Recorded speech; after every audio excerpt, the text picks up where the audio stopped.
Alrighty, howdy doody there, nerds. So we're gonna go over the stats real quick. I don't plan to summon tonight. I plan to work on a few things and get a really nice video for those who are interested in what they want to use their free summon on if they're just not sure. But, well, I think this might grease the wheels a bit. Just as we look over the stats, we also have a few spoilers here for you, nerds, and, well, yeah. So big special thanks to our data miners, as always, for being as crazy as they are. Naz, Kaz, Zanuck, all of you guys continue to do great work. Go check out the data mine in the description below.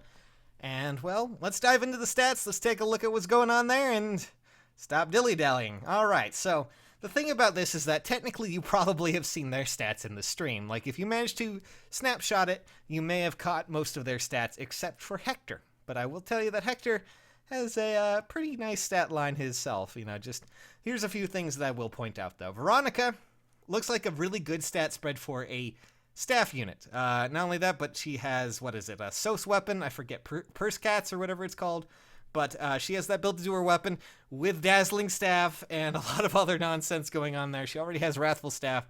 So she's going to be a complete package for a, I guess, Dazzling Savage Blow kind of deal. I don't know. It can't be Pain, but, you know, it's going to be, she's going to be a very interesting staff unit to see. This is going to be our first ever staff that actually is, well, named and has its own special effects. It's crazy. It's really something to look forward to, honestly. Of course, she doesn't have defense or res, which is going to hurt her, but she is the complete package if you are aiming for that. If you are aiming for a staff unit that, you know, won't get attacked, will do damage, and has some really nice buffs to go along with it, that will probably be who you're going for. Celica, I have some news for you, for those who are interested in Celica, or might be interested in Deathblow 4. Deathblow 4 seems to be inheritable. So yes, you will be able to bring Deathblow 4 over to other units. Which means that technically, that opens up a whole world of other, just other abilities. Good lord. We could have all sorts of other abilities that are, you know, eventually going to hit that 4 mark. And Celica is probably the perfect unit for that. Not only does she have amazing speed, 39 is great, she has decent defenses, good HP, and a solid attack stat. Her res is a little bit low, but that's just kind of, well, how it's going to be. However, remember, one, she does have double lion, which is, you know, insane. It means that she should be able to quad as long as she has, you know, full HP. And with 39 speed, she's definitely going to be able to do that.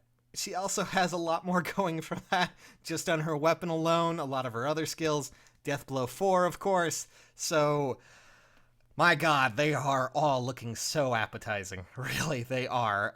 Let's move over to the armored units, because we can, why not, and just see what we got here, shall we? So, I'm just going to point this out from what I could do. Maybe my math is a little bit wrong here, I could be a bit out there, but, well, it seems like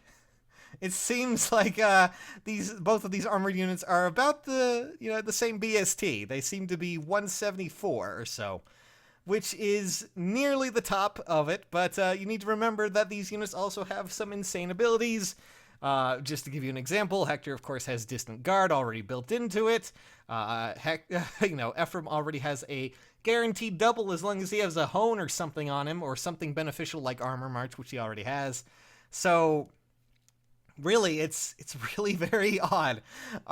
It's weird to see Ephraim, who's usually seen with a spear, now with an axe, and Hector, who's usually seen with an axe, now with a spear.